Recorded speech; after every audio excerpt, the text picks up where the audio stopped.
I just want to point out here that in modifying the code, I just want you to notice here that the starting index is not the same for all of these. So for all but the second, it's actually k equals 1. And it occurs to me that, so I have given you 2 examples of Desmos code. And so in the first example here, that I showed you 1 over x, and we're going to return to this example, we did start with an index of 1. But if you were trying to come over here to this example that we started with and modify this example, notice that we have, sorry, I'm trying to, I guess that will work. If you're going to change this example to say 1 over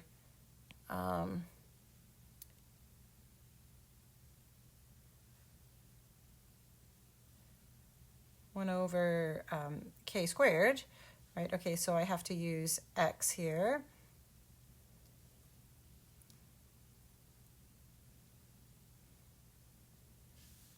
And notice that I end up with all these undefineds, and the reason here is that we really don't want to have, we really don't want to have this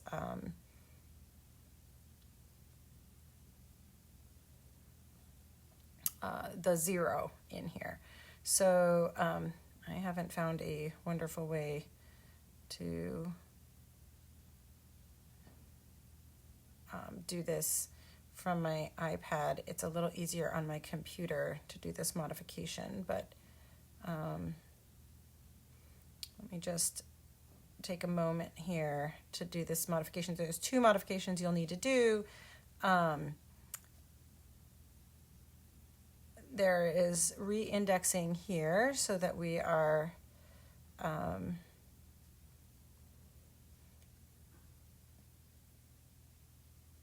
okay, now maybe I can do it this way a little easier. Okay, so there's re-indexing the x's, and then the other thing is there is going over here to this summation, right? And now I want my partial sums not to start at 0. I want them to start at 1. And so, so you would need to do something of this nature. You'd have to make both of those 2 adjustments. And then here would be the partial sums that you should have graphed here. Now you can see if I just hit enter a few times, right, and look at this,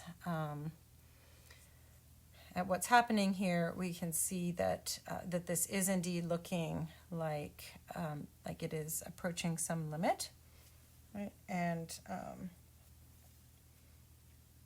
so a reasonable conjecture here would be that this is converging.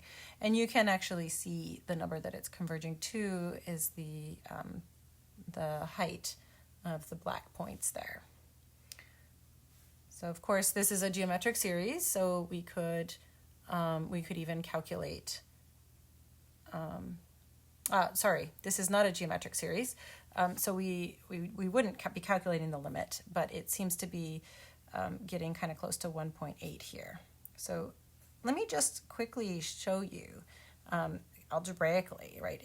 We often kind of look at this and just pop off so this is not a geometric series here, and I'll just write that here, not a geometric series, right? Because in a geometric series, what is incrementing is the power, and here the power is fixed at 2, but what we're incrementing is k. Okay, but we do still nevertheless guess that this might converge. And let me just comment here that in fact k over k plus 1, this is actually looking like it is diverging. So let me just quickly go through here and we will just graph all of these. In fact, 1 over, well, let me not do the 1 over k ln k quite yet. So we'll do, let's do k over k plus 1. So let's come back here.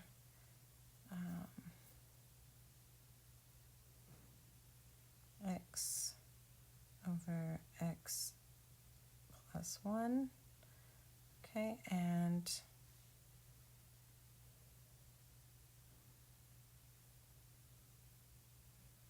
all right, and so as you look at the partial sums and the sequence of terms, what you start to see is that these partial sums are heading off very steeply. If we were to hit enter, hit enter, we don't ever see them start to level off. And in fact, what you can see really is that the terms of this series, so the individual numbers that we're adding up, getting closer and closer to 1. And so what's happening is the difference between each successive point and the next point, or each successive partial sum and the next partial sum, is getting really close to 1. So we're increasing by just about 1 each time in the black set of points. And so you can see that that's not ever going to level off. And so we would then conjecture that this diverges. Oops, and I just wrote that by the wrong series, so we'll just pop that down here.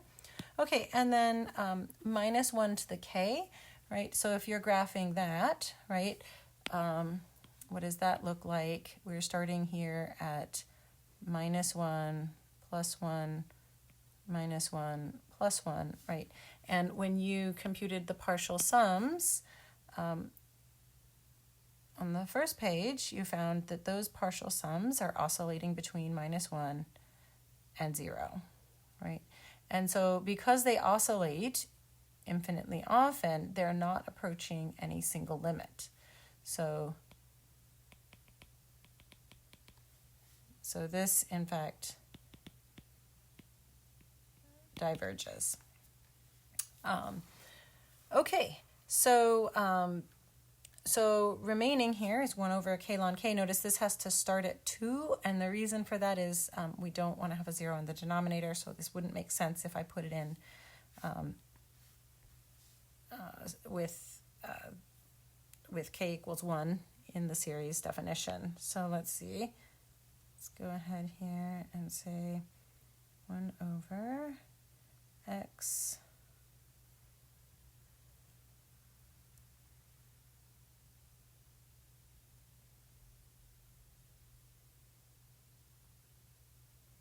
ln of x, okay, and then we'll make this 2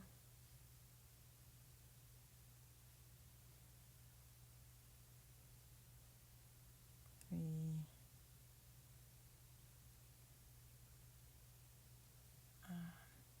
let's go ahead and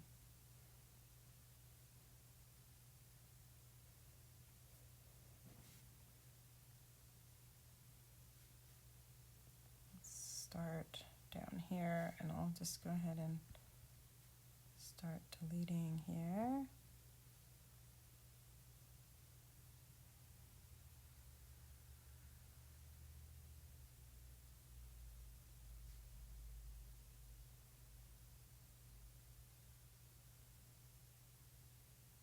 Okay, and then we can come down here, and now we don't want to be starting our sum at 1, we want to be starting our sum at 2. And so now we can actually start to make a conjecture here. And I'm going to just go ahead and get some more data so we can kind of keep looking. It's a little hard to tell actually here, but it looks like it might be kind of leveling off. So this might be one that we will leave open, but I will go ahead and put might converge.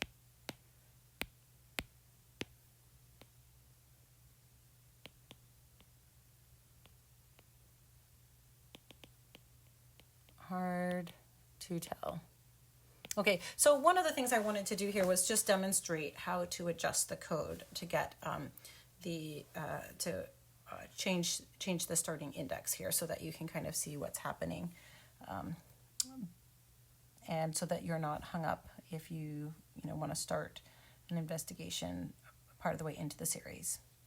So, all right. So the next thing I want to do is talk about the harmonic series. And so this is the series that we were discussing earlier, the sum from k equals 1 to infinity of 1 over k. And this is another one where when you look at it, it's really hard to tell what's happening.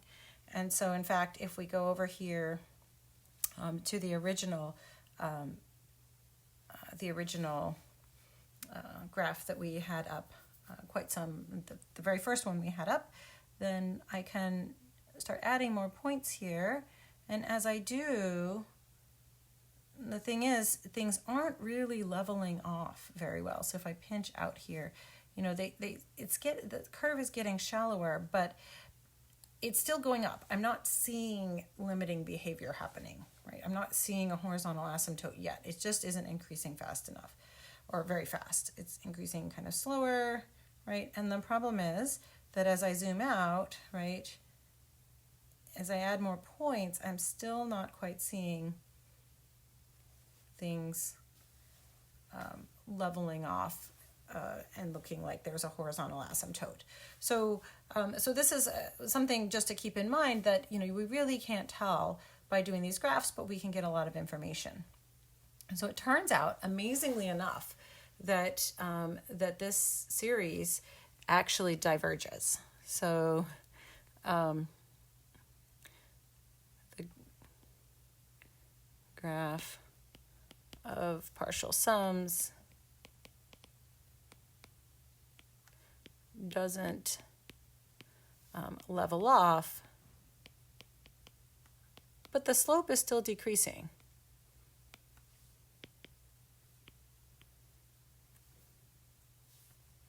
The slope, okay, and so the slope, right, this is a discrete graph here,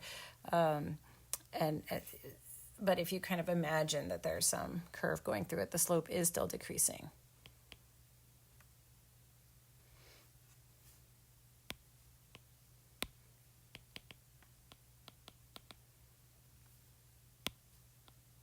So let me say it just as the slope is decreasing. Okay, so it actually turns out, so it's hard to tell from the graph, amazingly, the harmonic series diverges, or maybe surprisingly.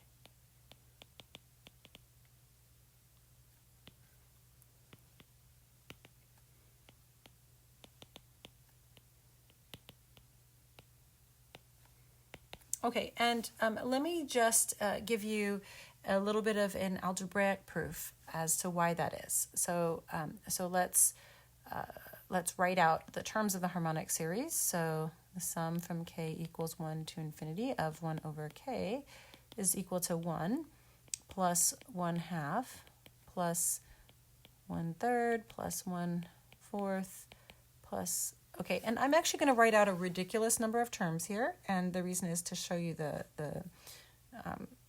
algebraically this divergence here.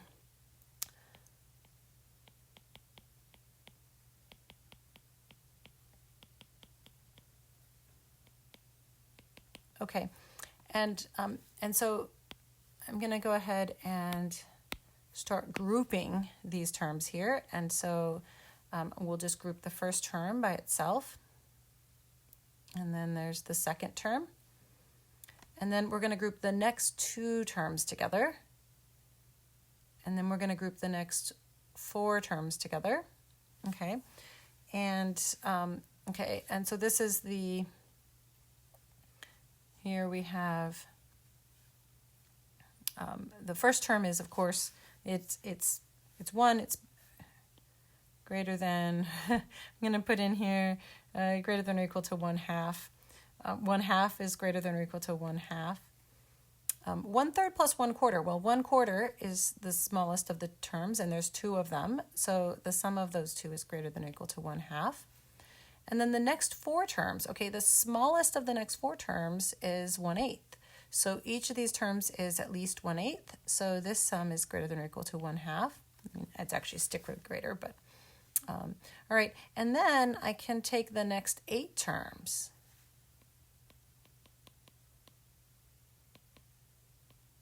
Okay, and I'm taking 8 terms, so the last term there is going to be plus 1/16, right? And so I have 8 terms, each of which is at least 1/16. And so this is going to be greater than or equal to 1/2.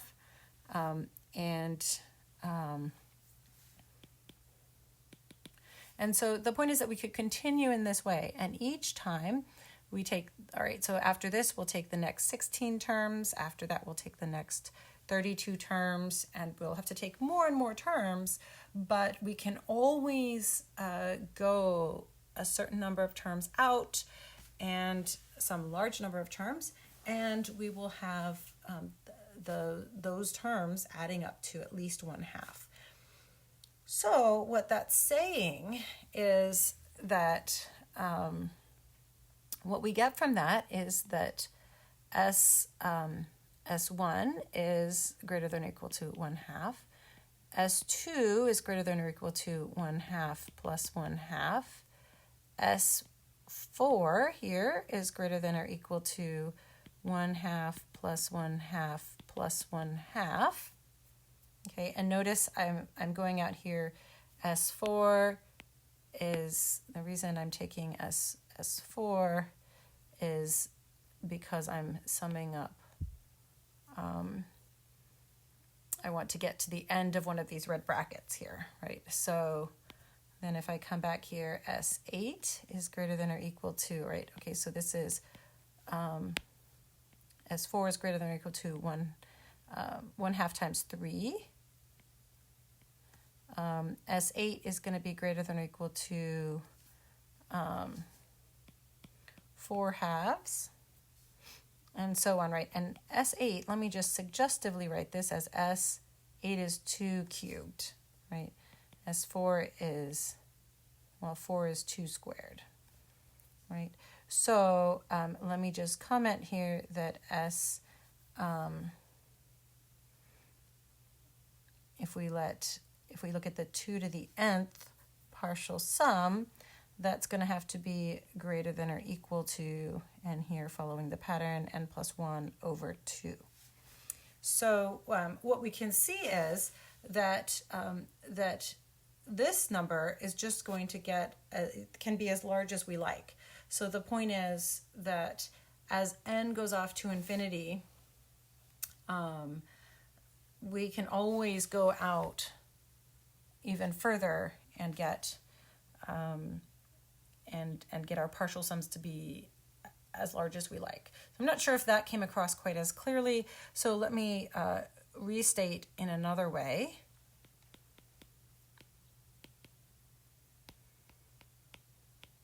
So in other words, the series is always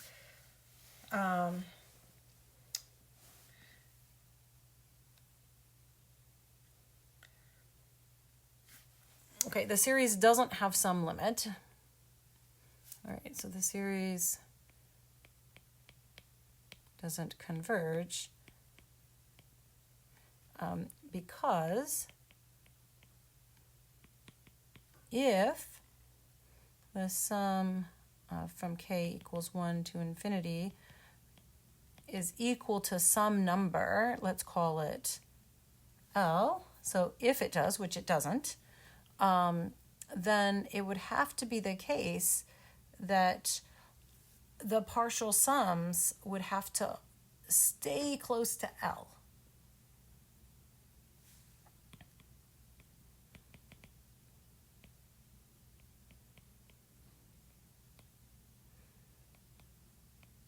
Right? So the limit of those partial sums would have to be equal to L. The problem is that that once your partial sums are as close as you like to L, right, then, right, so okay, let me just draw a sketch here.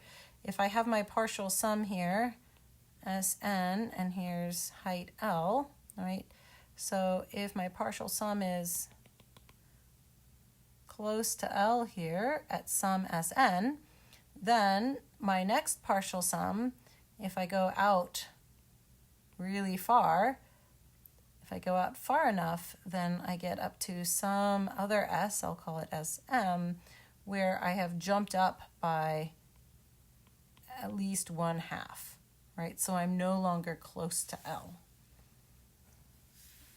So because we're always hopping because we can always hop up by 1/2, we can never stay close to some limit. So I hope that kind of helps you see this happening. What this kind of algebraically shows you, the fact that you can take more and more terms as you go further and further out, but yet we can still group them so that you're always able to move up by 1/2 by taking a large number of terms. This is saying that this series never, the partial sums never stabilize at some number. So, right, so that's reflected here in the fact that as we continue to calculate more and more terms, even though the graph is flattening out here near at 90, it's not actually getting flat, right? We can go a bunch more terms out and get up past 5.5, and then if the limit was say 10, and we found some points that were close to 10, then we could continue to go even further out in the series until the terms would be past 10.5, right? So there is no possible value that could be the limit of this sequence of partial sums here. That's what I'm trying to communicate.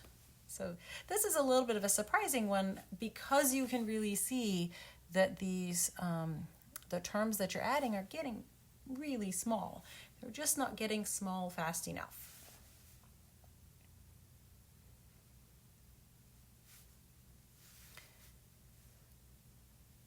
Okay, so the next block of material we're going to be talking about the integral test. So I'm going to go ahead and stop this video here, and we'll start the next video with that test.